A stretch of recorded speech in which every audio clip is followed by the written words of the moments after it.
সেই গৃহকক্ষে যেখানে পা দুটো ছড়িয়ে চরণ দুটো ছড়িয়ে বসা যায় না, সেখানে রাধা ভাবে বিভাবিত হয়ে আমার চৈতন্য মহাপ্রভু যেখানে আমাদেরকে জীবকে নাম প্রেম দেবেন বলে তিনি কেঁদেছিলেন, জীবকে হরিনাম দেবেন বলে, আমাদের মতো পতিত পাষণ্ডীকে উদ্ধার করবেন বলে নীলাচলের সেই গগন আকাশে তিনি হরিনাম করেছিলেন আমার চৈতন্য মহাপ্রভু। তাই যেদিন তিনি চলে যাচ্ছেন সেদিন হরিদাস ঠাকুর, ওমা একবার দেন হরিদাস ঠাকুর তিনি কাঁদছেন, বলছেন প্রভু নীলাচলে চলিলে মোর কোন গতি, তুমি যে আমায় ছেড়ে চলে যাচ্ছ নীলাচলে, নীলাচলে চলিলে মোর কোন গতি, নীলাচলে যাইতে মোর নাহিক শক্তি। এখন বয়স হয়ে গেছে, তার চরণ শক্তিটা নাই। মুই অধম না পাবো তোমার দর্শন, কেমনে ধরিব এই পাপিষ্ঠ জীবন। যিনি নামাচার্য হরিদাস ঠাকুর সাধন সিদ্ধ, তিনি নিজেকে পাপিষ্ঠ বলছে। শ্রীমান মহাপ্রভু হরিদাসকে সান্ত্বনা দিয়ে বললেন, প্রভু কহে তুমি করো দৈন্য সংবরণ, তোমার দৈন্যতে মন হয় ব্যাকুল। ওমা ভজনে দুটি জিনিস চাই, দৈন্যতা চাই। ভজনে দৈন্যতা না থাকলে আর অযোগ্যতা না থাকলে ভজনে দুটি জিনিস আপনারা আনবেন।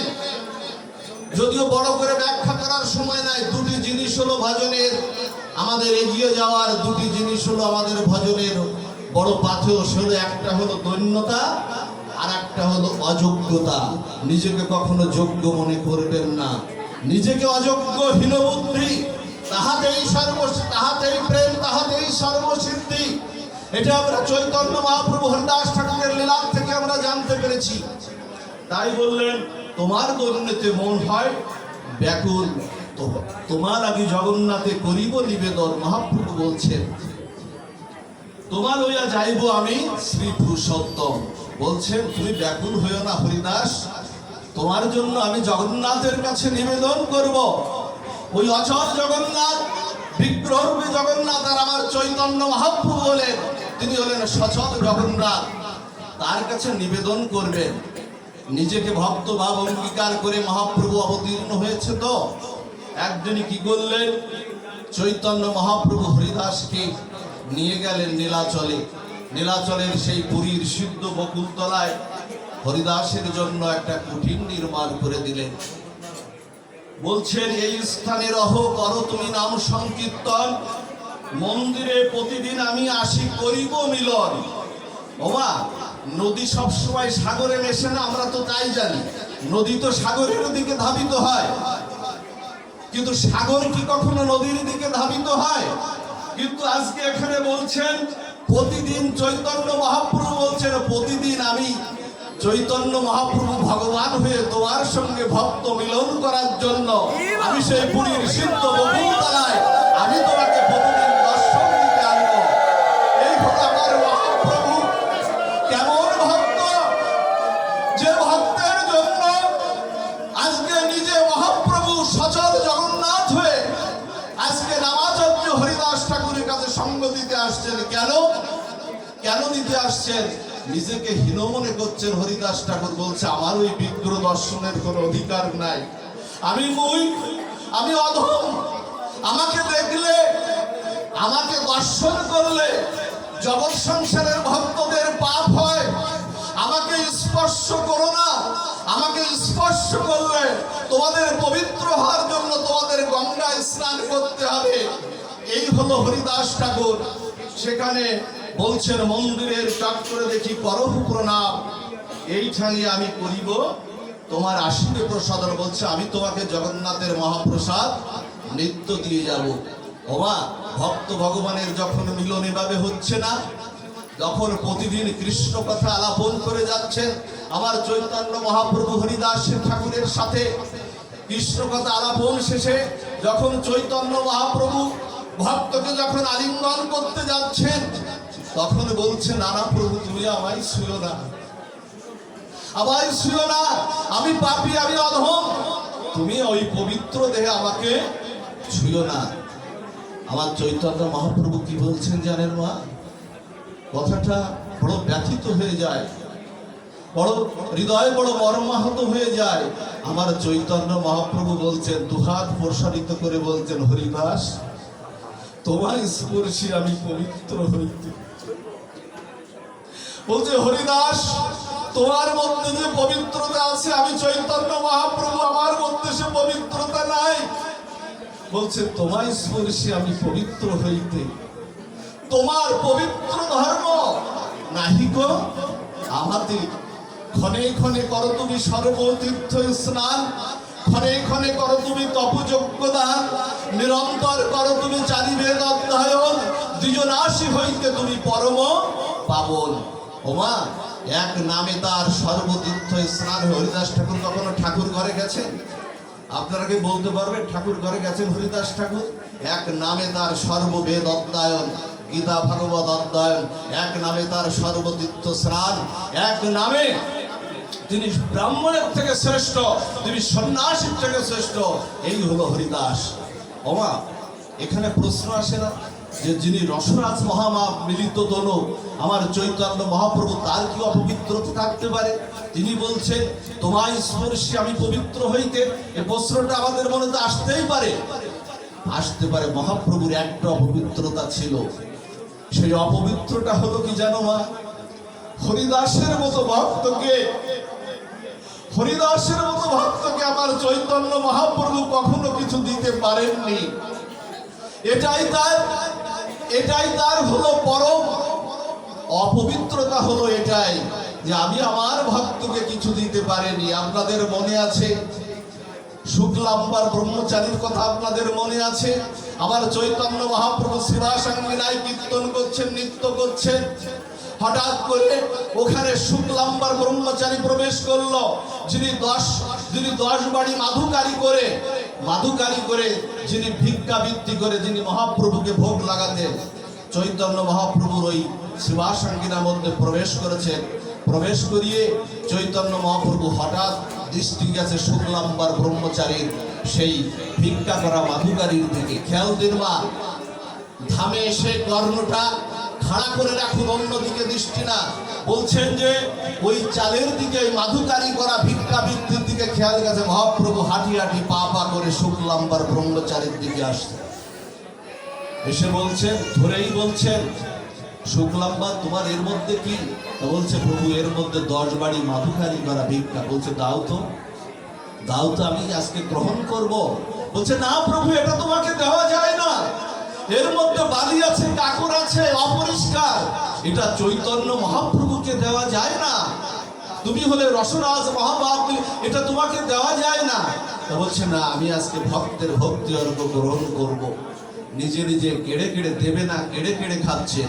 কেড়ে কেড়ে যখন খাচ্ছেন বলছে আমার সচিবাতা আমাকে কত কিছু দিয়ে ভোগ লাগায়, মোচা ঘন্ট, সুখ শাকাদি অন্ন, কত কিছু দিয়ে 56 ভোগ 36 ব্যঞ্জনাদি ভোগ লাগায়। শুক্লাম্বার তোমার এই ভিক্ষাবৃত্তি করা অর্ঘ্যের মধ্যে আমি যে পরমানন্দ পেয়েছি, ওই 56 ভোগ 36 ব্যঞ্জনের মধ্যে আমি সেই পরমানন্দ পাইনি। বলছে তুমি পরমানন্দ পেয়েছো প্রভু? বলছে হ্যাঁ পেয়েছি। বলো তোমাকে আমি কিছু বর দেবো। বাবা দেখুন ভক্তকে কিছু দিতে পারে কিনা। বলছে তোমাকে আমি কিছু বর দেব। তা বলছে ভক্ত প্রকৃত তিনি কিন্তু বর চান না।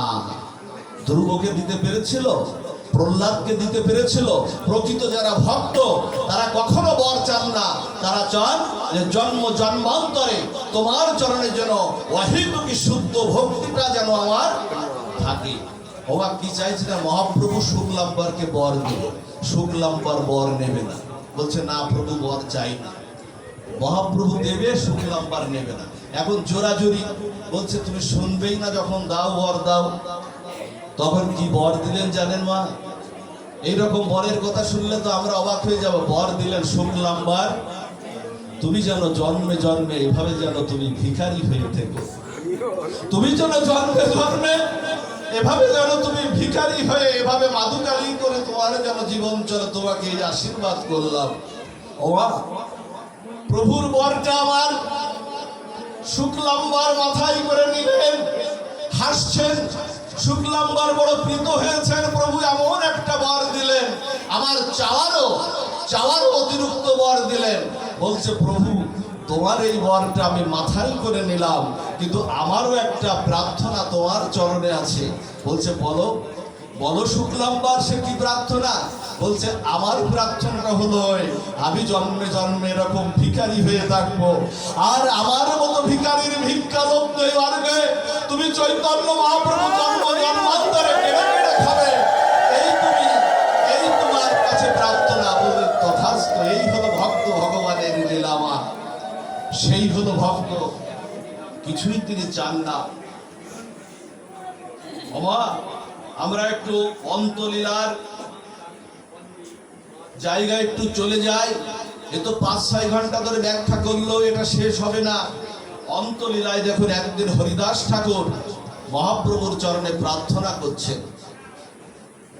বলছেন মহাপ্রভু, হরিদাস ঠাকুর জানতে পেরে গেছে যে চৈতন্য মহাপ্রভু আর বেশি দিন থাকবেন না। অদ্বৈত প্রভুর যে দরজা ছিল সেটা হরিদাসের কর্ণে পৌঁছে গেছে।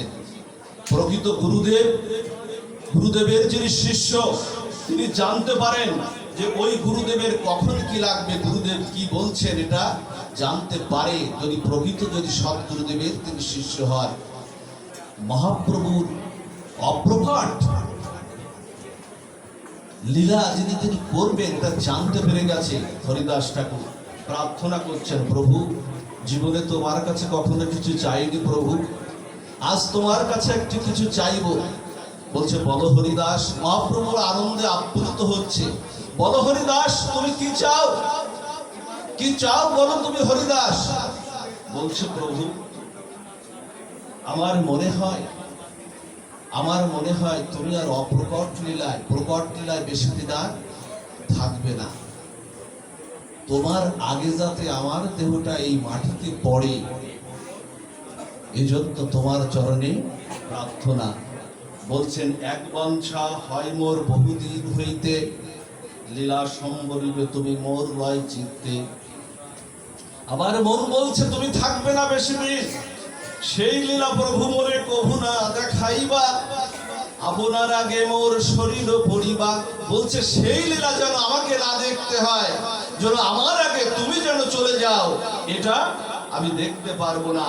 কারণ তোমার অন্তর্ধান লীলা আমি সহ্য করতে পারবো না। হে মহাপ্রভু চৈতন্য মহাপ্রভু, এই মধুর সংকীর্তন যখন নদিয়া নবদ্বীপ সহ সারা পৃথিবী থেকে যখন মধুর সংকীর্তন কলরব যখন থেমে যাবে, নীলাচলের গগনের আকাশ থেকে গৌর সূর্য যেদিন অস্তমিত হবে, শূন্য হবে জগন্নাথের দেওয়াল, নিবু নিবু করে জ্বলবে সেই প্রদীপ, সেই থেমে যাবে রথাগ্র নর্তন, গুন্ডিচা মার্জন ভুবনাদিতে ভোজন দিলা, আমি ভক্ত সম্মিলন শূন্য হয়ে যাবে, সেদিন আর থাকবে না ভক্তের মহামিলন। আমি সেই দৃশ্য আর দেখতে পারবো না, তাই তোমার আগে যাতে আমার দেহটা মাটিতে পড়ে, এই কথা মহাপ্রভু শোনা মাত্র মহাপ্রভু স্থিমিত হয়ে গেছে। বলছেন তোমার কথা তুমি জগন্নাথকে জানাও, তুমি জগন্নাথকে জানাও তোমার কথা। বলছে তুমি তো আমার জগন্নাথ, তুমি তো আমার সর্বস্ব। হরিদাস তো জানতো যে মহাপ্রভু আমার জগন্নাথ, মহাপ্রভু আমার সর্বস্ব। বলছেন কি চাই তোমার বলো হরিদাস, কি চাই তোমার, কি প্রার্থনা? ওমা এই প্রার্থনাটা যেন আজকে এখানে আমাদের সবার হয়। মৃত্যুক আমাদের আসবে একদিন, কিন্তু এই প্রার্থনাটা যদি হৃদয়ে সবাই হৃদয়ে যদি গেঁথে নিতে পারেন এই প্রার্থনাটা, হোক আমি বাহ্যিকভাবে সবকিছু করব, কিন্তু হৃদয়ে যেন এই প্রার্থনাটা থাকে। সেই প্রার্থনাটা কি? আমাদের জন্য বলেছিলেন যে হৃদয়ে ধরিল তোমার কবদ চরণ। হে চৈতন্য মহাপ্রভু, যেদিন আমার অন্তকাল যেদিন আসবে, আমার যেদিন সমস্ত ইন্দ্রিয়গুলো শিথিল হয়ে যাবে, আমি আর কোনো কিছু বলতেও পারবো না, কর্ণ দিয়ে শুনতেও পারবো না, সেদিন যেন তোমার ওই রাঙা চরণ, ওই রাধা মাধব সুবলিত তনু, ওই রাঙা চরণ যেন আমি আমার বক্ষে যেন আমি ধরতে পারি নয়নে। আর বললেন কি? নয়নে হেরিব তোমার চন্দ্র বদন। হে চৈতন্য মহাপ্রভু, তোমার যে চন্দ্র বদন আমি যেন নয়নে ধরতে পারি, নয়নে যেন দেখতে পারি, জিহ্বায় উচ্চারিম আমার শ্রীকৃষ্ণ চৈতন্য নাম, আর এই মতো মোর আমি ছাড়িম পরাণ। ওমা, এই প্রার্থনাটা একটু করে রাখবেন, যেন মৃত্যুটা যেন কারো হাসপাতালে না হয়, মৃত্যুটা যেন কারো গৃহে না হয়, মৃত্যুটা যেন রোড অ্যাক্সিডেন্টে না হয়। সবাই একটু প্রার্থনা করে রাখবেন, মৃত্যুটা যেন এরকম সাধুসঙ্গ পরিবেষ্টিত হয়ে আমার চৈতন্য মহাপ্রভুকে দর্শন করতে করতে আমরা যেন যেতে পারি হরিদাস ঠাকুরের মতো, বা এই যার উদ্দেশ্যে আজকে, যে মহাত্মার উদ্দেশ্যে আজকে, তার মতো করে যেন আমরা যেতে পারি। হরিদাস ঠাকুর স্থিমিত হয়ে গেল, মহাপ্রভু স্থিমিত হয়ে গেলে, স্থিমিত হয়ে বলে, প্রভু কয়ে হরিদাস তুমি যা মাগিবে, কৃষ্ণ কৃপাময় অবশ্যই তা দিবে। মহাপ্রভু, তিনি চৈতন্য মহাপ্রভু স্বয়ং কৃষ্ণ হয়েও তিনি বলছেন কৃষ্ণ কৃপাময় অবশ্যই দিবে। এজন্য হরিদাস ঠাকুরকে যে কথাটা বলেছিলেন, হরিদাস অবশ্যই কৃষ্ণ তোমাকে দেবে, কিন্তু তুমি বলো তো আমি কি তোমার অযোগ্য হরিদাস? ওমা, চৈতন্য মহাপ্রভু বলছেন আমি কি তোমার যোগ্য নহে যে আমাকে তুমি ছাড়িয়া যাও হরিদাস? আমি কি তোমার যোগ্য না হরিদাস? তোমার মতো ভক্তের যোগ্য কে? আমি চৈতন্য মহাপ্রভু ভগবান না? আর তোমার বিহনে কেমন করে আমি লীলা? তোমার মতো ভক্ত বিহানে কৃষ্ণ কৃপা করে তোমার মতো স্বতন্ত্র ভক্তের সঙ্গ আমাকে দিয়েছিল, আর তোমার বিহনে কেমন করে আমি লীলা প্রকটকাল অতিবাহিত করব? তোমার হরিদাস কি বলছেন জানে? হরিদাস বলছে, প্রভু পিপিলিকা, পৃথিবীতে পিপিলিকা জাতির থেকে যেমন একটা পিপিলিকা যদি মরে যায়, যেমন পিপিলিকা জাতির কোনো ক্ষতি হয় না, তেমনি আমার মতো একটা ক্ষুদ্র পিপিলিকা হরিদাস যদি চলে যায়, তোমার লীলার কোনো ক্ষতি হবে না আমার মহাপ্রভু। এই কথাটিকে বললে ক্ষতি হবে না। বলছেন তুমি যে নামের মালা নিয়ে জগৎ সংসারে প্রচার করেছো, এমন করে কে আর কৃপা করবে? একদিকে বৈষ্ণব শ্রীমূর্তি, আর একদিকে নামের শ্রীমূর্তি। এই শ্রীমূর্তি, দুই শ্রীমূর্তি নিয়ে আজকে জগতে কে কৃপা করবে? আর তো কেউ নাই মা, আর তো কেউ তেমন কেউ নাই। ও মা, আমাদের চারটা জিনিস আছে মা।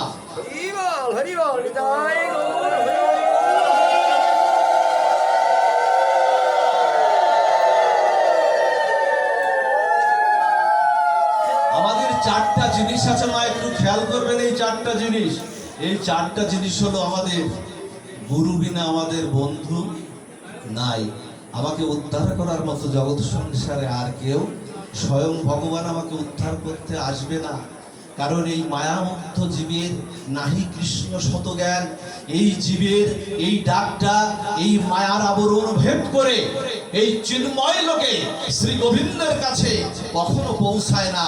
এই পৌঁছে দিতে পারবে একমাত্র সদ্গুরু কাণ্ডারী নির্দেহ মাদ্রম প্লবম গুরু কর্ণধারম।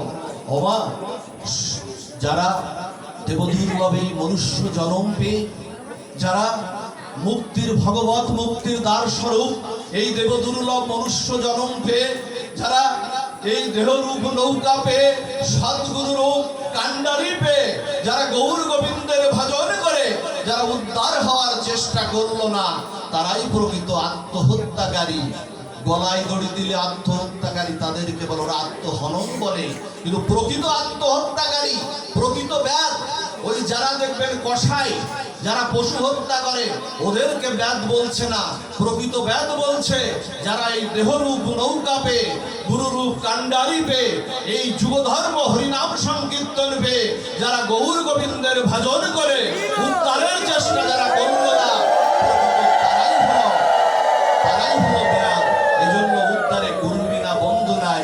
আজকে সেই সদ্গুরু পাদ পদ্ম, সেই রবীন্দ্রনাথ গোস্বামী তারই বিদেহী আত্মার কল্যাণার্থে আজকে তার মায়ের ভারতী রানী গোস্বামী বিদেহী আত্মার কল্যাণার্থে আজকে আমরা এসেছি। এটা আমাদের পরম ভাগ্য। শুধু ভাগ্য না, যারা এখানে এসেছেন সমস্ত কাজ বন্ধ করে, সংসারকে পিছনে ফেলে, ব্যবসা বাণিজ্য ফেলে, যারা এই হরিকথারূপ অমৃত নদীতে, এই মহাত্মার এই সাগরে অমৃত নদীতে যারা মিলিত হয়েছে, জনম জনমের সৌভাগ্য না থাকলে এমন মিলিত হওয়া, এমন সাগরে মিলিত হওয়া কখনো যায় না।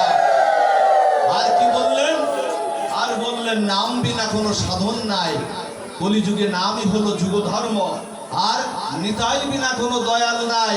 সারা জীবন যদি গৌর গৌর বলে ধুলায় গড়াগড়ি দাও, গৌর কখনো পাবে না যদি আমার প্রেমানন্দ নিতাইয়ের কৃপা না হয়। সারা জীবন কৃষ্ণ কৃষ্ণ বলে যদি ধুলাই গড়াগড়ি দিয়ে কেঁদেও মরো, কৃষ্ণ কখনো কৃপা করবে না। আবার শ্রীমতী রাধা ঠাকুরানীর যদি কৃপাটা না হয়। আর কি বললেন? প্রেম ছাড়া কোনো ধর্ম নাই, প্রেমের যুগ।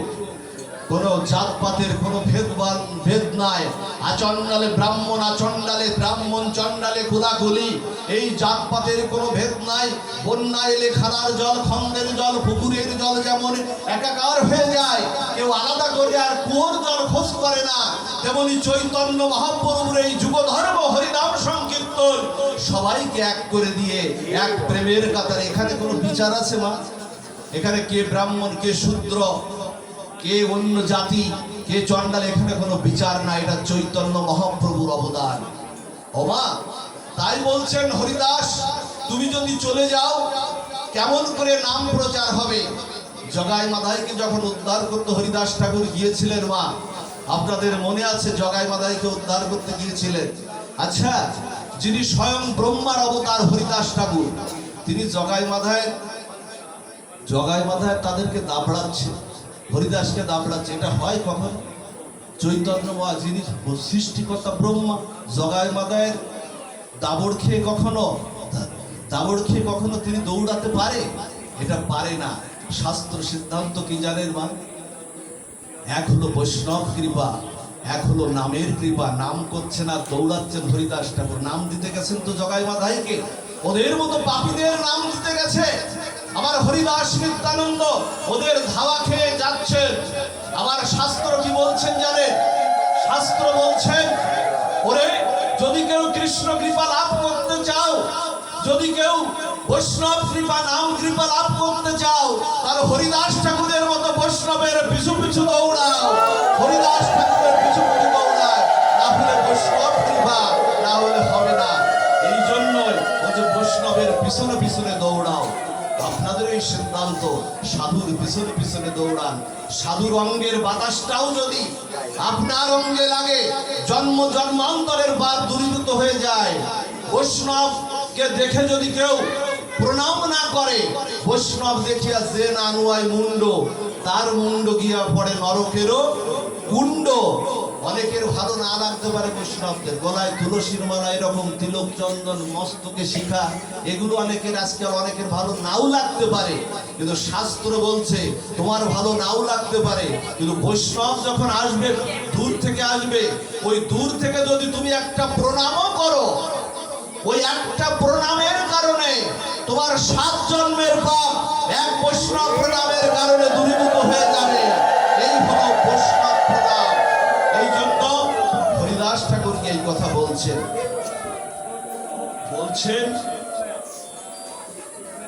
পরের দিন ভক্তের মনোবাঞ্ছা পূর্ণার্থে পূর্ণ করার জন্য আমার মহাপ্রভু এসে গেছে। সেদিন আর পুরীধামে বেশিক্ষণ তিনি দেরি করেননি। পুরীর সেই সিদ্ধ বকুলতলায় একবার যাবেন, নীলাচলে ঘুরে আসবেন। অপূর্ব মহিমান্বিত এখনো সেই 500 বছরের, 550 বছরের সেই সিদ্ধ বকুল গাছটি, যেখানে এই ভক্ত ভগবানের অপূর্ব মহিমান্বিত লীলা হয়েছিল, সেই লীলাটি আজও সেই বৃক্ষটা, আজও সেই চৈতন্য মহাপ্রভু, আজও সেই হরিদাস ঠাকুরের সেই অন্তলীলার সাক্ষী আজও সেই দিচ্ছেন। এখনো বৃক্ষটার কোনো কিছু হয়নি, এখনো দাঁড়িয়ে আছে, হরিদাস ঠাকুরের সে অন্তলীলার সাক্ষী দিচ্ছে। সেদিন চলে আসলেন, আস্তে আস্তে চলে আসলেন সবাইকে নিয়ে, সব পার্শ্বদের নিয়ে আমার চৈতন্য মহাপ্রভু চলে আসলেন হরিদাস ঠাকুরের সেই পুরীর সিদ্ধ বকুলতলায়। আজকে হরিদাস ঠাকুর মহাপ্রভুকে প্রতিদিন আসে দণ্ডবত প্রণতি নিবেদন করে, দণ্ডবত প্রণতি নিবেদন করে। আজ জলশক্তি রহিত হয়ে গেছে, আজ দণ্ডবত প্রণতি নিবেদন করতে পারছে না। মহাপ্রভু কি করছেন? ভক্তের সেই ইচ্ছাকে পূর্ণ করার জন্য আমার চৈতন্য মহাপ্রভু হরিদাসকে মাঝখানে রেখে সপার্শ্বদের নিয়ে সেই যুগধর্ম হরিনাম সংকীর্তন, ভুবন মঙ্গল হরিনাম সংকীর্তনের ধ্বনি দিলে তার সেই ভুবন মঙ্গল হরিনাম সংকীর্তনের ধ্বনি সকল লোক ভেদ করে পৌঁছে গেল গোলক বৃন্দাবনে। স্বর্গ মর্ত পাতাল ভেদ করে, সুরলোক সত্যলোক ভেদ করে চলে গেল। সমস্ত দেবতাকুল নীলাচলের আকাশে উপস্থিত হয়ে গেলেন। আজ সেই অপূর্ব লীলা হবে, যা আজ থেকে হয়েছিল ৫,৫০০ বছর আগে, যেখানে গঙ্গা পুত্র ভীষ্ম সেখানে লীলা করেছিলেন ইচ্ছা মৃত্যু নিয়ে, তিনি বর পেয়েছিলেন। আজ সেই আবারও সেই লীলা আজকে আমরা সবাই প্রত্যক্ষ করব। নীলাচলের আকাশে সমস্ত দেবগণ ৩৩ কোটি দেবতাগণ উপস্থিত হয়ে গেলেন। আমরা দেখব সেই লীলা। হরিদাস ঠাকুর আস্তে আস্তে ভক্তের পদরজ অঙ্গে মাখছে, আর চৈতন্য মহাপ্রভু কীর্তন করছেন হরিদাসকে মাঝখানে রেখে। অঙ্গে ধারণ করছেন কলিযুগে ৩টা জিনিস খুব মারাত্মক। এই ৩টা জিনিস হলো ভক্তপদ ধূলি, ভক্তপদ জল, ভক্তভুক্ত উৎসৃষ্ট। এই ৩ সাধনার মহাবল। ঘৃণা লজ্জা পরিহারী করিবেই ৩ সেবন, অবশ্যই তুমি পাইবে কৃষ্ণ মহাপ্রেমধন। এই ৩ সেবা হইতে কৃষ্ণ প্রেমা হয়। পুনঃ শাস্ত্র ফুকারিয়া কয়, তাতে বারবার কহি শুনো ভক্তগণ, বিশ্বাস করিয়া করো এই ৩ সেবন। বৈষ্ণব পদজল কৃষ্ণ ভক্তি দিতে বল, আর কোন নহে বলবন্ত। এখানে যে যেখানে আছেন সবাই আজকে ভক্তের চরণ ধুলিতে আজকে সিদ্ধ হয়ে যান। এই সুযোগ আর হয়তো নাও আসতে পারে, জীবনে হয়তো না, আমাদের সবাই সিঞ্চিত হয়ে যান, এছাড়া আর উপায় আমার নাই। হরিদাস ঠাকুর আজকে ভক্তের পদরাজ আজকে অঙ্গে ধারণ করছেন। আর জানো মহাপ্রভু বলছেন জানো আমার হরিদাসের কত গুণের কথা ব্যাখ্যা করছেন আমার ভগবান। আমার হরিদাস লক্ষ্যহীরাকে উদ্ধার করেছিল, লক্ষ্যহীরার মতো পারাঙ্গনা পতিতাকে উদ্ধার করেছিল আমার হরিদাস ঠাকুর। রামচন্দ্রকে পাঠালেন না, রামচন্দ্রকে পাঠালেন, যাও ওই ব্রহ্মচারীর ব্রহ্মচর্য নষ্ট করো, ওকে হরিনাম থেকে নিবৃত্ত করো। রামচন্দ্রকে পাঠালেন, সেই লক্ষ্যহীরাকে পাঠালেন। লক্ষ্যহীরা বললেন, আমার রূপ যৌবন দিয়ে আমি কতজনকে পথে বসিয়েছি, কত রাজা জমিদারকে আমি পথের ভিখারি করে দিয়েছি, আর সামান্য একজন হরিদাসের মতো একজন সাধু মহন্ত আমি তাকে এটা কোনো ব্যাপারই না। গেলেন প্রতিদিন রুনুঝুনু নৃত্য করতে করতে একেবারে সেজে বুঝে গহনা পরে গেলেন হরিদাসের কাছে যখন গেলেন, হরিদাসকে বলছেন, ঠাকুর তোমার সাথে আমি সঙ্গ করব। হরিদাস শুধু 2 পলক মেলে একবার শুধু লক্ষ্যহীরার দিকে একবার তাকিয়ে চৈতন্য মহাপ্রভুর চরণে নিবেদন করে বলেছিলেন, হে চৈতন্য মহাপ্রভু, জগতে এত সুন্দর একটা পুষ্প তুমি ফুটিয়েছ, এই পুষ্পটাকে যদি আমি তোমার চরণে যদি অঞ্জলি দেওয়াতে পারি তাহলেই আমার 7টা পুণ্য হবে। তুমি আমাকে কৃপা করো, তুমি আমাকে করুণা করো। বললেন হরিদাস ঠাকুর বললেন, শোনো, আমি এ মাসে কোটি নামের সংকল্প করেছি, আমি এ মাসে কোটি নামের সংকল্প করেছি। হরিদাস বলছেন, তুমি বসো, আমার নাম সংখ্যা শেষ হলেই তোমার সাথে আমি সঙ্গ করব। হরিনাম করতে করতে সেদিন ভোর হয়ে গেল। লক্ষ্মীরা বললেন, ঠাকুর আজ আমি চলে যাচ্ছি, আমি আবারও কাল আসবো। আবারও কাল আসলেন, কিন্তু কৃষ্ণ কথা শুনতে শুনতে কি হলো জানেন? কৃষ্ণ কথা শ্রবণ করতে করতে, এই যে এখন আপনারা শ্রবণ করছেন না, আপনাদের হৃদয়ে কর্ণ ইন্দ্রিয় দিয়ে স্বয়ং কৃষ্ণই প্রবেশ করছেন। কৃষ্ণ প্রবেশ করে বলছেন, এই হৃদয়ে বসার উপযুক্ত নাই। মহাজন বলছে, বসার উপযুক্ত যখন নাই, কর্ণ ইন্দ্রিয় দিয়ে এসেছিল, কর্ণ ইন্দ্রিয় দিয়ে চলে যাও। তা বলছে, না, যাব না। ভক্তের হৃদয় তো আমার ঘর, আমার ঘরটা কামনা বাসনা হিংসা বিদ্বেষে একেবারে জঞ্জাল হয়ে গেছে। তাই আমি কথারূপে, আমি ভক্তের কর্ণ ইন্দ্রিয় দিয়ে কথারূপে প্রবেশ করে আমি ঝাড়ুদার হয়ে, আজকে স্বয়ং কৃষ্ণ ভগবান ঝাড়ুদার হয়ে আমাদেরকে হৃদয় পরিষ্কার করে দিচ্ছে। এখন কিন্তু আপনাদের হৃদয়ে আর কোনো মলিনতা নাই, হিংসা নাই, বিদ্বেষ নাই, কামনা নাই, বাসনা নাই, রোগ নাই, শোক নাই। কোথায় টাকা, কোথায় জায়গা জমি, এগুলো কিন্তু আর এখন চিন্তা নাই। হরি কথার এটা মহিমা।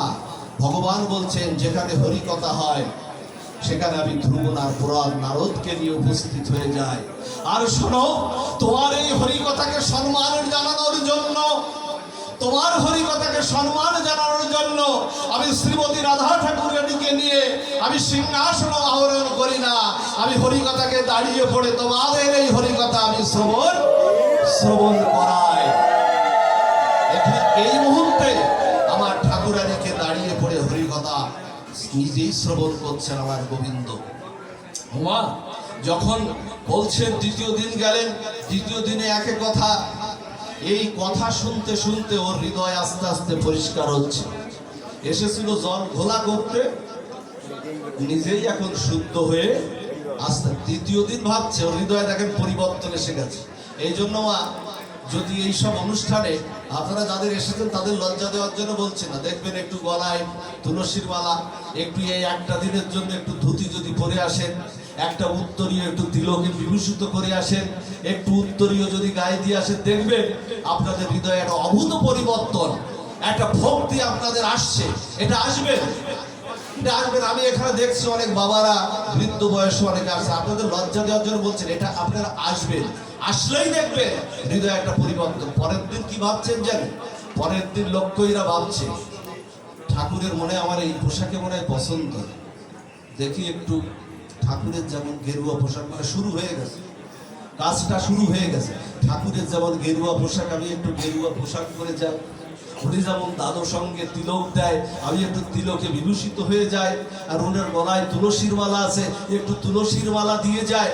আর মালতী ফুলের মালা খোপায় দিয়ে না, আজকে ভক্ত বেশে হরিদাস ঠাকুরের কাছে উপস্থিত হয়েছে। আর প্রতিদিন দেখে কি, ভক্তি মহারানীকে একটু প্রণাম করে, ও একটু তুচ্ছ তাচ্ছিল্য ভাবে একটু প্রণাম করেছেন। শাস্ত্র বলছে, কৃষ্ণ গালি দিতেও যদি করে কৃষ্ণের কেউ নাম উচ্চারণ, সেই নাম হয় তার অন্তকালে মুক্তিরও কারণ। যদি কারো নাম কৃষ্ণ থাকে, তার নামে গালি দিলেও ভগবান ওই নামকে গ্রহণ করছেন।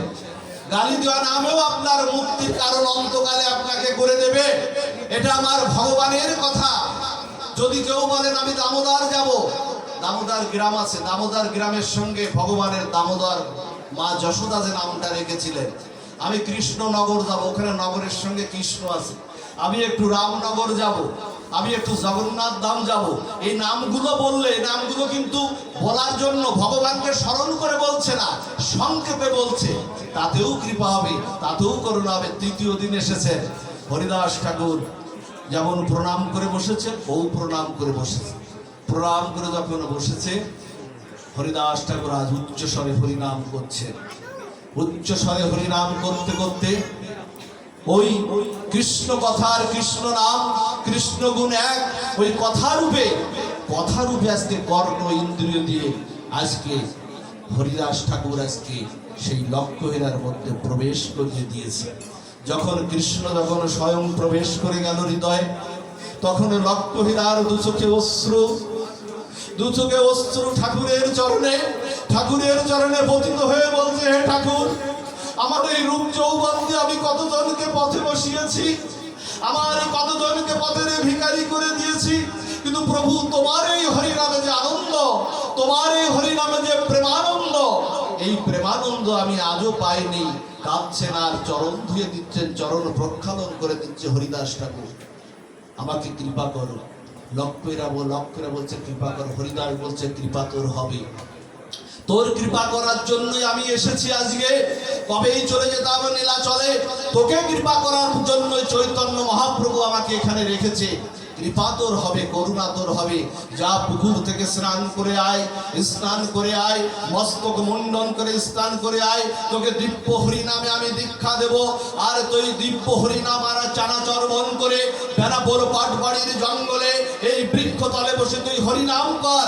একদিন হরিনাম করতে করতে তুই সিদ্ধ হয়ে যাবি, আর সকল সিদ্ধ মহাত্মা বৈষ্ণব কর। তোর মতো প্রতিটা বারাঙ্গনা তোর চরণে কৃপা নেওয়ার জন্য, তোর চরণ ধুলি নেওয়ার জন্য উপস্থিত হবে। যায় না মা, পতিতা হয়ে গেলেন, পরম মহন্তি হয়ে গেলেন। এই হলো হরিদাস ঠাকুর। বেশি বলার আর নাই। ওমা শ্রীবাসাঙ্গে নাই। যখন বিষ্ণু ঘট্টায় আমার মহাপ্রভু মহাপ্রকাশে বসেছে সবাইকে করুণা করার জন্য, সবাইকে কৃপা করার জন্য, আমার চৈতন্য মহাপ্রভু হরিদাসকে বলতেন, হরিদাস সবাই তো চাইলো, তুমি কিছু চাও হরিদাস? তুমি কিছু চাও? ওমা বলছে আমার দিকে তাকাও হরিদাস। বলছে কি প্রভু, তোমার দিকে তাকানোর মতো ভজনের যোগ্যতা আমার নাই। নামাজ যিনি হরিদাস, তিনি বলছেন প্রভু তোমার দিকে তাকানোর মতো ভজনের যোগ্যতাটাও আমার নাই। বলছে চাও হরিদাস, আমার কাছে কিছু চাও? বলছে প্রভু দিতে যদি হয় এই দাও প্রভু। তোমার কি চাইলো? দিতে যদি হয় এই দাও প্রভু। তোমার চরণ ভজে যে সকল দাস, বলছে তোমার চরণ ভজে যে সকল দাস, তাদের সেই উচ্ছিষ্ট যেন হয় আমার মোর গ্রাস। বলছে প্রভু তোমার যারা ভক্ত, আমি তো তোমার ভক্ত হতে পারিনি প্রভু, যারা তোমার ভক্ত তারা প্রসাদ পাওয়ার পরে যে উচ্ছিষ্ট ফেলে রেখে যাবে, আমি যেন সেই উচ্ছিষ্ট পেয়ে ধন্যাদি হয়ে আমি যেন প্রেম লাভ করতে পারি। এই চাইছে আমার মহাপ্রভুর চরণে। আমরা চাই তো এমন করে উচ্ছিষ্ট ভজনের লালসা আমাদের আছে তো? কৃষ্ণ ভক্তপদ ধুলি, ভক্তপদ জল, ভক্তভুক্ত উচ্ছিষ্ট, তাতেই বলেছে প্রেম। বাবা আর বলছেন হরিদাস বলছেন প্রভু যদি তাও না হয় না, যদি আগামী জন্মে আমি যদি এই ভারত ভূমিতে মনুষ্য জন্ম না পাই, আমার কৃতকর্মের জন্য আবার যদি মনুষ্য জন্ম না পায়, তাহলে একটু বৈষ্ণবের তাদের জন্য একটু কুকুর করে আমাকে রেখে দিও, আমাকে একটু কুকুর করে রেখে দিও। বৈষ্ণবের দ্বারে যদি হইতাম কুকুর, প্রসাদ দিয়ে তরাইতেন আমার বৈষ্ণব ঠাকুর। আমি যেন কুকুর হতে পারি, আমি কুকুর হয়েও যেন তুমি আমাকে ভক্ত করে রেখো প্রভু। কুকুর করে রেখো তাতে আমার আপত্তি নাই, কিন্তু কুকুর হয়েও যেন আমি ভক্ত করে আমি যেতে পারি, ভক্ত হয়ে যেন যেতে পারি। বাবা ওই যে আপনাদের মনে আছে নবদ্বীপের এক বাবাজির বাড়িতে একাদশীতে ভাগবত পাঠ হতো, রাধারমন দাস বাবাজির বাড়িতে নিত্য একটি কুকুর প্রতিদিন ওখানে কৃষ্ণ কথা শ্রবণের জন্য আসতো। বাবাজি মহারাজ বৈষ্ণব হইয়া হইবে তুমি নিরভিমান, জীবের সম্মান দিবে কৃষ্ণ অধিষ্ঠান, সকল জীবের মধ্যে তুমি বৈষ্ণব, তুমি ভগবান দর্শন করবে, তাহলেই তুমি প্রকৃত প্রেম পাবে। বাবাজি মহারাজ কি করতেন জানেন? বাবাজি মহারাজ ওই কুকুরের জন্য একটা আসন পেতে দিতেন, আর ওই কুকুর প্রতিদিন রাধারমন দাস বাবাজির নবদ্বীপের লীলায় রাধারমন দাস বাবাজি মহারাজের ওখানে শ্রবণ করতেন কৃষ্ণ কথা। এভাবে কৃষ্ণ কথা যখন শ্রবণ করতেন, তখন একদিন একাদশীর দিন, এই যে কালকে যে একাদশীটা চলে গেল, ওই একাদশীর দিনে ওই কৃষ্ণ কথা শ্রবণ করাচ্ছেন বাবাজি মহারাজ। কৃষ্ণ কথা শ্রবণ করতে করতে কখন যে মহাপ্রভুর চৈতন্য মহাপ্রভুর কৃপায় ওর এই কুকুর জনমটা ও ছাড়িয়ে কখন যে ও চৈতন্য মহাপ্রভুর চরণে চলে গেছে, মনুষ্য জন্ম লাভ করে চলে গেছে, ও তা জানে না। সবাই যখন কৃষ্ণ কথা আলাপন শেষে যখন চলে গেছে, তখন বাবাজি মহারাজ বলছে, এই সবাই চলে গেল, তুই যাবি না, তুই যাবি না। যেই না স্পর্শ করেছে পড়ে গেছে মাটিতে। কারণ কৃষ্ণ কথা শ্রবণ করতে করতে কখন যে চলে গেছে ও তা জানে না, ওর আত্মাটা সদ্গতি হয়ে গেছে জানে না। ওমা বাবাজি মহারাজ কুকুরকে জড়িয়ে ধরে বলছে, রে আমায় একটু কৃপা করে যা, আমায় একটু করুণা করে যা, আমার যদি অন্তকাল আসবে আমিও যেন তোর মতো এরকম কৃষ্ণ কথা শ্রবণ করতে যেন যেতে পারি, এভাবে আমাকে একটু কৃপা করে যা। এই হলো মা কৃষ্ণ কথা শোনার অভিপ্রায়। সবশেষে আমরা বলি, হরিদাস ঠাকুরের সব শেষেও মোড় ঘোরানোর চেষ্টা করেছেন চৈতন্য মহাপ্রভু, যেন অন্তলীলায় যেন হরিদাস ঠাকুর যেন না আসে। হঠাৎ করে বললেন, প্রভু কয়ে হরিদাস কহ সমাচার। এবার বলছেন, খেয়াল দিন মা, প্রভু কয়ে হরিদাস কহ সমাচার। আবার জিজ্ঞাসা করছে, হরিদাস কহে প্রভু যে কৃপা তোমার। মেঘে দিলেন, নিজের কাছে রাখলো না, বলছে যেমন করে তোমার ইচ্ছা হয় তুমি আমাকে উদ্ধার করো। প্রভু ভাবলেন যে না, আর হচ্ছে না, আর মোড় ঘোরানো যাবে না, হরিদাসের আর মোড় ঘোরানো যাবে না।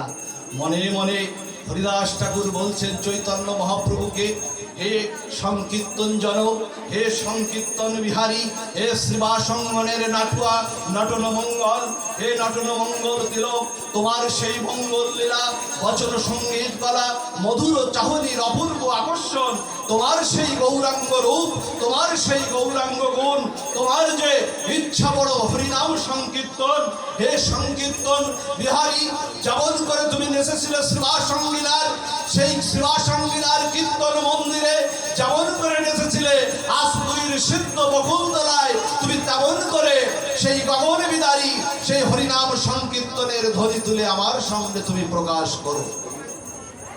প্রার্থনা করে দিলেন, অন্তরের প্রার্থনা করে দিলেন। অন্তরে প্রার্থনা মহাপ্রভুর চরণে পৌঁছে গেল। প্রভু মর্ম বুঝলেন, ধ্বনি দিয়ে সেই সিদ্ধ বকুলতলায় হরিদাসের অন্তলীলা আরম্ভ করলেন। এভাবে অন্তলীলা যখন আরম্ভ করলেন, ওদিকে হরিদাস ঠাকুর যে কথা বলছিলাম, সকল ভক্তের চরণধুলি অঙ্গে সিঞ্চন করছেন। কারণ কি বলেছিলেন, হৃদয়ে ধরিব তোমার কমল চরণ, নয়নে হেরিব তোমার চন্দ্র বদন, জিহ্বাই উচ্চারিব শ্রীকৃষ্ণ চৈতন্য নাম, এই মতো মোর ছাড়িব পরাণ। জানেন মা, হৃদয়ের যদি আরতি থাকে জীবনে, যদি এই প্রার্থনাটা প্রভুর চরণে যদি আরতিটা করে রাখতে পারেন, প্রভু বলছেন আমি তোমার সেই প্রার্থনা পূর্ণ করবই করব। কারণ গীতায় একথা বলেছেন, অন্তকালে চ মামেইব শরণ মুক্তা কলেবরাম জপ্রাতি সম্মদ্ভাবং জাতি নাস্তোত্র সংশয় জং জং বাপি শরণাং ভাবং তেজদান্তে কলেবরাম তং তবে বৈদিকন্ত সদা তদ্ভাব ভাবিত। এটা শ্রীমদ্ ভগবদ গীতার কথা। যদি এই প্রার্থনাটা প্রভুর চরণে যদি প্রপত্তিটা আরতিটা যদি জানিয়ে রাখতে পারেন, আবার প্রভু বললেন আমি অনন্ত বিশ্ব ব্রহ্মাণ্ডের যেখানেই থাকি না কেন, ওই ভক্তের মনের আরতি দিয়ে আমি তাকে উদ্ধার করে আমি নিয়ে যাব। এটা প্রভুর প্রার্থনা। প্রভুকে প্রার্থনা করেছিলেন, হৃদয়ে তার চরণ কমল ধরবেন। ওমা কি করলেন জানেন, কোনো এক সাধু হরিদাস ঠাকুরের এই অন্তকালের অভিপ্রায় বুঝতে পেরে, মহাপ্রভু কি হরিদাস ঠাকুরের মা, মহাপ্রভু কি হরিদাস ঠাকুরের বক্ষে কখনো চরণ দেবেন মা? আপনাদের কি মনে হয় দেবেন? কখনো দেবেন না। কারণ যিনি কখনো কিছু চাননি, তার বক্ষে কখনো মহাপ্রভু চৈতন্য মহাপ্রভু চরণ রাখতে পারেন না। কিন্তু অন্তকালের প্রার্থনা পূরণ করারও বিধান গীতায় উনি বলেছেন। কৃষ্ণ স্বয়ং বলেছেন কুরুক্ষেত্রের যুদ্ধের ময়দানে, তিনি বলেছেন কোন এক সাধু হরিদাসের অভিপ্রায় বুঝতে পেরে মহাপ্রভু সেই 16 ইঞ্চি চওড়া চরণটা ধরে নিয়ে হরিদাসের বক্ষে স্থাপন করলেন। স্থাপন করার সাথে সাথে ওদিকে আরেকটা প্রার্থনা কি ছিল? প্রথম প্রার্থনা পূর্ণ হয়ে গেল। দ্বিতীয় প্রার্থনা ছিল যে নয়নে হেরিব তোমার চন্দ্রবদন। ওই চরণ রাখার সাথে সাথে নয়নে তখন মহাপ্রভুকে দেখছেন আর বললেন জিহ্বায় উচ্চারিব শ্রীকৃষ্ণ চৈতন্য নাম। আচ্ছা, আমরা কৃষ্ণ নাম করি, আবার চৈতন্য নাম কেন? চৈতন্য নাম হলো এই নামের যে মূর্তিবন্ত বিগ্রহ। যারা হরে কৃষ্ণ নাম যারা করেন, মা হরে কৃষ্ণ নাম যারা করেন, যারা মালায় যারা জপ করেন হরে কৃষ্ণ নাম, এই নামের মূর্তিবন্ত বিগ্রহ হলেন আমার চৈতন্য মহাপ্রভু। এই নাম করতে করতে যদি সিদ্ধ হয়ে যান, মহাপ্রভুর কৃপা হয়ে যায়, তখন এই নামটা বিগলিত হয়ে চৈতন্য মহাপ্রভু রূপে আপনাদের অন্তকালে চৈতন্য মহাপ্রভু রূপে আপনাদের সামনে আবির্ভূত হয়ে যাবে।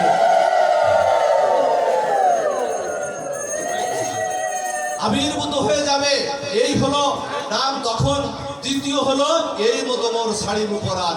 এই 4টা প্রার্থনা যখন পূর্ণ হয়ে গেল, তখন হরিদাস দেহ ছেড়ে দিলেন।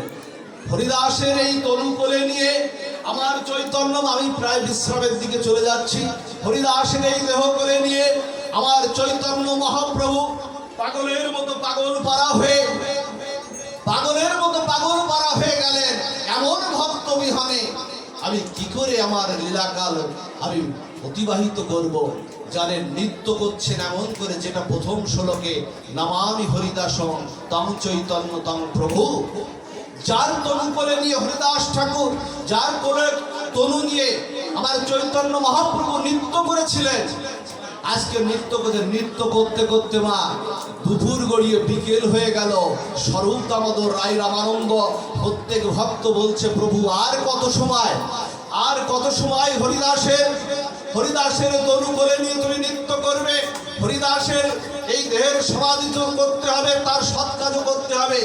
তখন তুমি কীর্তন স্থিমিত করলে। কীর্তন স্থিমিত করে বিমান তৈরি করা হলো, বৈষ্ণবের সাজে তাকে সাজানো হলো, বৈষ্ণবের সাজে তাকে সাজিয়ে বিমান প্রস্তুত করা হলো। আগে গেল কারা? আগে গেল সংকীর্তনের দল, মাঝখানে যাবে কি বিমান। একটু আপনাদের এটা জানা দরকার। আমরা অনেক জায়গায় দেখি আগে যায় আমাদের সেই বিমানটা, আগে যায় মানে আমাদের সেই সব দেহটা আগে যাবে আমার কীর্তনের দল, সংকীর্তনের দল। মাঝখানে যাবে শব্দ, আর পিছনে সকল ভক্তবৃন্দ যাবে। আগে নিয়ে প্রভু নিয়ে চললেন। হরিদাসকে সমুদ্র জলে স্নান করাইল। প্রভু কহে এই সমুদ্র মহাতীর্থ হইল। অমা,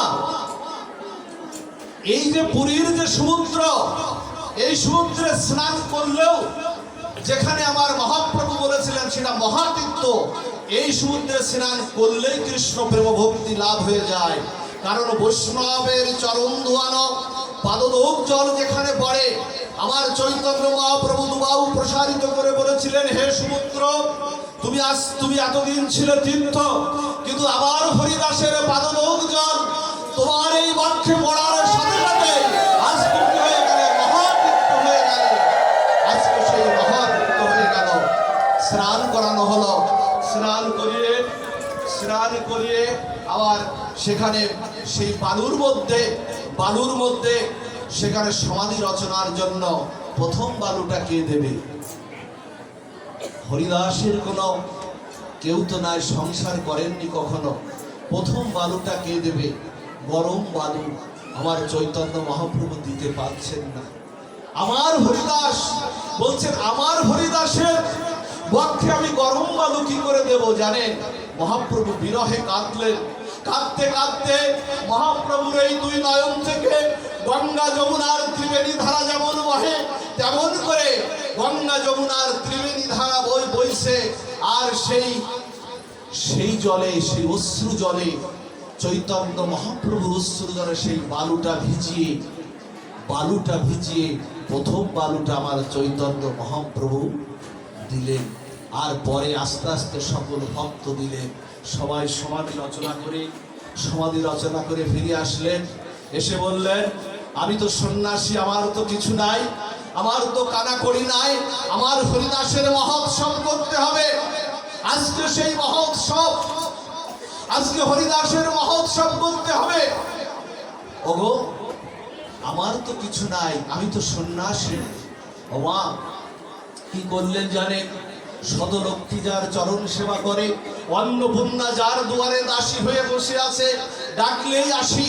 আর সেই চৈতন্য মহাপ্রভু বলছেন, আমার কিছু নাই, তোমরা আমাকে ভিক্ষা দাও, তোমরা আমাকে অর্ঘ্য দাও, আমার ভক্তের মহোৎসব হবে, আজকে তোমরা অর্ঘ্য দাও, ভিক্ষা দাও।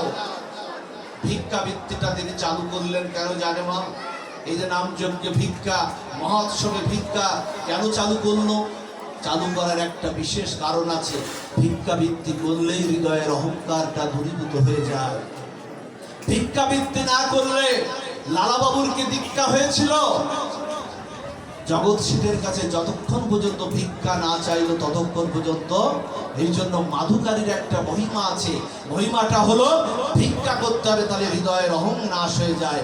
মহাপ্রভু শেষে আঁচল বাঁধলেন, পুরীর সিংহ দুয়ারে আঁচল বাঁধলেন, বললেন, ওগো তোমরা আমায় সবাই ভিক্ষা দাও, আমার তো কিছু নাই, আমার হরিদাসের আজকে মহোৎসব হবে, তোমরা সবাই আমাকে ভিক্ষা দাও। দুবাহু প্রসারিত করলেন, হস্ত প্রসারিত করলেন, আজানু লম্বিত বাহু প্রসারিত করে বললেন, ভিক্ষা দাও, অর্ঘ্য দাও। সবাই দিলেন। আমার চৈতন্য মহাপ্রভু হাত পেতেছেন, সবাই দিলেন, সবাই ভিক্ষা দিলেন। ভিক্ষা যখন সবাই অর্ঘ্য দিলেন, এই অর্ঘ্য যখন নিয়ে মহাপ্রভু মহোৎসব করছেন। আজকে মহোৎসব করে সমস্ত বৈষ্ণব ভক্ত আপনারা আজকে যিনি এসেছেন, আপনারা যার উদ্দেশ্যে আজকে আপনারা এসেছেন, সেই ভারতী রানী গোস্বামী আজকে এমন করে সব ভক্ত আজকে পুরীর সিদ্ধ সেই জগন্নাথ মন্দিরের সিংহদ্বারে আজকে সবাই সেখানে এসেছেন, এসে সবাই মহোৎসব করছেন। আর মহাপ্রভু কি করছেন জানেন? মহাপ্রভু সকল ভক্তকে আজকে নিজ হাতে পরিবেশন করছেন। চৈতন্য মহাপ্রভু নিজ হাতে পরিবেশন করছেন। এজন্য আপনারা খেয়াল রাখবেন, যেদিন বাড়িতে মহোৎসব হবে সেদিন নিজ হাতে কোনো চাকর বাকর ভৃত্যকে দিয়ে পরিবেশন করাবেন না, সেদিন নিজ হাতে পরিবেশন করাবেন। আজকে চৈতন্য মহাপ্রভু নিজ হাতে পরিবেশন করছেন, আর সকল ভক্তকে মহোৎসবে ভোজন করিয়ে তিলকমালা চন্দনে ভূষিত করে ভোজন করিয়া সবে গইল আসমন, সবারে পরাইল প্রভু মাল্য চন্দন, প্রেম বিষ্কা হইয়া প্রভু পরে বরদান, শুনি ভক্তগণের জোড়ায় না প্রাণ। এইভাবে বললেন। আর মহাপ্রভু বলছেন, হরিদাস চলে গেল, বলছেন প্রভু তুমি বিশ্রাম করো। হরিদাস চলে গেল প্রাণে বাজাবার, 3 লক্ষ হরিনাম কে শোনাবে আর। মহাপ্রভু কাঁদতে কাঁদতে সেই কাশী মিশ্রের সেই গম্ভীরায় তিনি প্রবেশ করলেন, যেখানে আমার সচিমাতা, যেখানে তিনি শয়ন করতেন, একটা কলার বাসনা চেরা সেই মাটিতে তিনি শয়ন করতেন। যা আমার চৈতন্য মহাপ্রভু যেখানে শয়ন করতেন, দীনতার মূর্তি আমার সচিমাতা একটা কাঁথা পাঠিয়েছিলেন, সেই কাঁথাটায় কোনো রকম মা সেই কাঁথাটায় একটু শয়ন করতেন, মায়ের দেয়া কাঁথাটায়। আস্তে আস্তে সবাইকে বিদায় দিলেন। বিদায় দিয়ে সেই গম্ভীরার কাশী মিশ্রের সেই কক্ষে নিবু নিবু করে প্রদীপ জ্বলছে, সেখানে তিনি শয়ন করলেন। সবাই একটু আপনারা বলুন, মহাপ্রভু বলেছিলেন হরিদাসের বিজয় উৎসব কে করিবে দর্শন। আজকে কিনা শোক উৎসব না, হারিয়েছি আমরা হারিয়েছি এই মাতাকে, আমাদের ঠাকুর মাতাকে হারিয়েছি, কিন্তু এটা কিন্তু শোক উৎসব নয়। যেখানে বৈষ্ণবীয় শ্রাদ্ধ হয়, যেখানে বিষ্ণু পুরাণ গীতা ভাগবত পাঠ হয়, গীতার পারায়ণ হয়, চৈতন্য মহাপ্রভু জগন্নাথকে ভোগ নিবেদন করে যেখানে মহোৎসব হয়, গীতা ভাগবত শুনতে শুনতে যাদের বিদায় হয়, তাদের কখনো মহোৎসব কখনো শোক উৎসব হয় না, তাদের মহোৎসব বিজয় উৎসব হয়ে যায়। এই জন্য বললেন হরিদাসের বিজয় উৎসব কে করিল দর্শন। আজকে বিজয় উৎসবে আপনারা এসেছেন। যে তাহা নৃত্য কইল, যে কইল কীর্তন, এখানে যারা এসে একটু নৃত্য কীর্তন করবেন তাদেরও কৃপা হবে। একটু মুখ নাড়িয়ে কৃষ্ণ নাম করবেন। যে তারে বালুকা দিতে করিল কেমন, মনে মনেও আজকে বালুকা দিতে পারেন হরিদাসের সমাধিতে। আপনারা মনে মনেও এখান থেকে বালু দিতে পারেন। যারা এই মাতার, এই ঠাকুর মাতার এই মহোৎসবে আসতে পারেননি, মনে মনেও সেই কর্মে অংশগ্রহণ করতে পারেন। যে তারে বালুকা দিতে করিল গামন, যে তার মহোৎসবে করিল ভোজন। আজকে যে মহোৎসবে করিল ভোজন, অচিরে হইবে সবার কৃষ্ণ প্রাপ্তি। এখানে ভোজন করলেই তার কৃষ্ণ প্রেম, কৃষ্ণ প্রাপ্তি লাভ হয়ে যাবে। হরিদাস দর্শনে ঐসে হয় শক্তি। কৃপা করি কৃষ্ণ বলে দিয়াছিল সঙ্গ, স্বতন্ত্র কৃষ্ণের ইচ্ছা যবে হইল চলিতে, আমার শক্তি তারে নারিল। চৈতন্য মহাপ্রভু বলছেন, আমার শক্তি আমি হরিদাসকে রাখতে পারলাম না। হরিদাস আসিল পৃথিবীর শিরোমণি, তাহা বিন্দুর আত্মশূন্য হইল বেদিনী। জয় জয় হরিদাস বলি করি জয়ধ্বনি, এত বলি মহাপ্রভু নাচিলেন আপনি। হরিদাস বলে গেল প্রাণে বাঁচা ভার, 3 লক্ষ হরিনাম কে শোনাবে, আর কেউ নাই। সবশেষে আপনাদের সবশেষে নিত্যানন্দ প্রভুর এই হরিদাসের একটা কথা বলেই পাঠ বিশ্রাম। নিত্যানন্দ প্রভু এই মহোৎসবে দাঁড়িয়ে চৈতন্য মহাপ্রভুকে বলেছিলেন, প্রভু হরিদাসের তো গোলক বৃন্দাবন বৈকুণ্ঠে গতি হয়ে গেল, কিন্তু হরিদাসের আজকে মহোৎসবে যারা এলো, কলিজীবের উকিল যিনি আমার নিত্যানন্দ প্রভু, তিনি তার যশকে বলছেন, চৈতন্য মহাপ্রভুকে বলছেন, হরিদাসের এই মহোৎসবে যারা আসলো তাদের কি গতি হবে, তুমি আজকে আশ্বস্ত করো প্রভু। নিত্যানন্দ প্রভুকে বলেছিলেন, হে নিতাই চাঁদ, তুমি আমার পক্ষ থেকে জগৎ সংসারে ঘোষণা করে দাও, আজকে হরিদাসের যে গতি হলো, হরিদাসের এই মহোৎসবে যারা এসেছে তাদের অন্তকারে সেই একই গতি নিয়ে আমার চৈতন্য মহাপ্রভু তার চরণে নেবেন। কৃপা হোক আপনাদের, করুণা হোক। এই মহাত্মার করুণা যেটা বলেছিলাম আগেই তো হয়ে আছে, তবু আমরা সবাই একটু প্রার্থনা করব, তিনি যেন শুধু তিনি নিজে যেন যান না, তিনি যেন আমাদের যখন অন্তকাল আসবে তার কাছে আমরা দুবাহু তুলে একটু প্রার্থনা করি সবাই, যেন আমাদের যখন অন্তকাল আসবে তিনি যেন একা জগন্নাথের চরণে যান না, আমাদেরকে সবাইকে নিয়ে যেন আমাদের সেই গতি যেন তিনি করে দেন। এই প্রার্থনা জানিয়ে সবার সুমঙ্গল কামনা করে, আপনাদের সবার সুমঙ্গল কামনা করে আমার জন্য কৃপা করবেন, যেন এভাবে কৃষ্ণ কথাই যেন ভিজতে পারি জীবনের শেষ দিনটা পর্যন্ত। এই প্রার্থনা আপনাদের চরণে রেখে যে যেখানে বসে আছে ওখান থেকে চরণধুলি আপনাদের পদের চরণধুলি, চরণ পদধুলি আমার মস্তকে একটু ধুলি উড়িয়ে দিন, তাতেও যেন আমার কৃপা হয়। এই প্রার্থনা জানিয়ে আজকের ভাগবতী পাঠ বিশ্রাম এখানেই। জয় জয় শ্রী গুরু প্রেমানন্দে।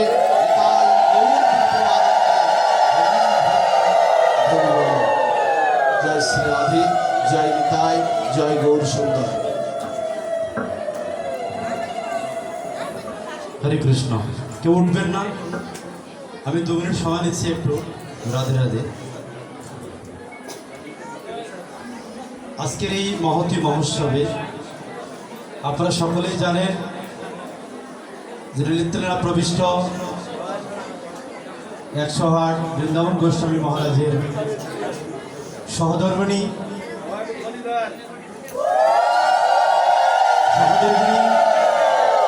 যে পরম মাতৃদেবী আজকে আমাদের মাঝে নাই। দয়া করে কথা বলবেন না, আমি 2 মিনিটের ভিতরে শেষ করে দিচ্ছি। সেই মা আমাদের মাঝে নাই, পরম বৈষ্ণবী, যিনি সর্বশেষ এই কুলের, যিনি সহধর্মিণী আমাদের পরম দেবী বৈষ্ণবী মাতা ছিলেন, তার বিবাহ মহোৎসব।